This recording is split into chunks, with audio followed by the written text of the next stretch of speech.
it's the crew chiefs that make the car go fast, them and the team. But you got to wonder what the crew chiefs are thinking going into the Gatorade duel. For that, we're going to go to Ray Dunlap, who's got a couple of very good crew chiefs next to him on the speed stage. Yes, I do, Bob, and it's a big crowd getting assembled out here right now as I have Kenny Francis and Bob Osbourne alongside with me here. And what's really cool about this is these two guys are going to be involved in a new program this year from Wipe All Wipers. And what's neat is these two, along with Todd Barrier and Jeff Hammond, are going to get to vote each week for the crew chief of the week. And Kenny, what I think is pretty cool about this is you get a chance to get a little sticker, kind of like an Ohio State Buckeye, like the guys put on their helmet. And if you win that award, you get $1,000 each week. A big total at the end of the year, but I bet you guys like it when you get those little stickers. Yeah, it's pretty cool. I've been fortunate enough to win a few over the years, and you know, it's cool when your peers vote for you and vote you that crew chief of the race. Bob, I'm kind of curious, you know, it's not always just the guy who wins the race each week. Now, you four guys will convene each week and talk about what crew chief maybe made the best call, but you don't have to win to get the award, right? No, you don't.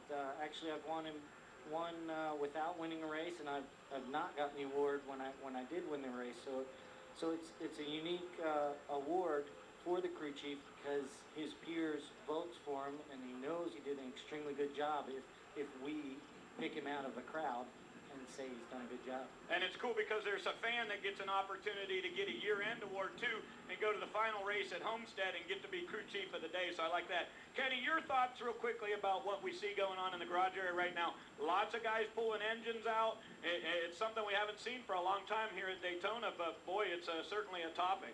Oh, Bob's cleaning up the table here with a wiper. We're getting a little wet. Yeah, we, you know, our bud car had a good practice.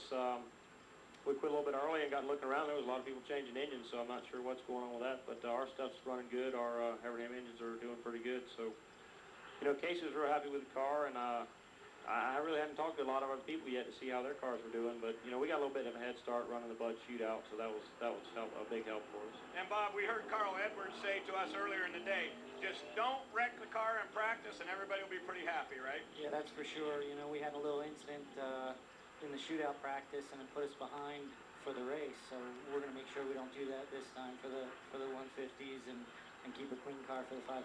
All right, Hermie Sadler, you're down inside. Got a question for these guys? Well, I got a question more related to Bob Osbourne. I've been wanting to ask this. And Bob, it's no question your group affiliated with Roush Fenway Racing, which you've got to be affiliated with a multi-car team to compete in this day and time. But what can you do as a crew chief and your relationship with Carl Edwards to separate yourself to win races and championships, being a part of a group of an organization? Everybody has the same resources. What can you do to win races and have a chance to win a championship? Well, it's the little things. Each driver, I think, has a unique feel that he's looking for, and that communication that Carl and I have, I think, goes a long way in fine-tuning the setups that we start with and giving us a small advantage. Kenny, I guess a question for you. What else is left to do on your crew chief list for the weekend as we get ready for the 50th running of the Daytona 500? Well, there's a lot left. The biggest thing, I think, is see how the car's handling the 150s. I'm sure the weather will be different tomorrow. And that's really the true test when you get in a real race. You know, you can practice a lot and get a feel for it, but until you get in a race, you really don't know what you've got. So we need to get in the race tomorrow and see how things go, and then that'll give us a direction for the rest of the week. Bob, last question for you. The Bud Shootout obviously was at night, and we knew the racetrack had a lot of grip then. How different do you expect it to be on Sunday when we run the Daytona 500 in the afternoon in what should be sunshine and warmer temperatures? I believe it's going to be quite a bit different. There's going to be a lot less grip. People won't be able to run anywhere near as aggressive setup as they did in the shootout. The one thing you got to keep in mind, the race will finish at night.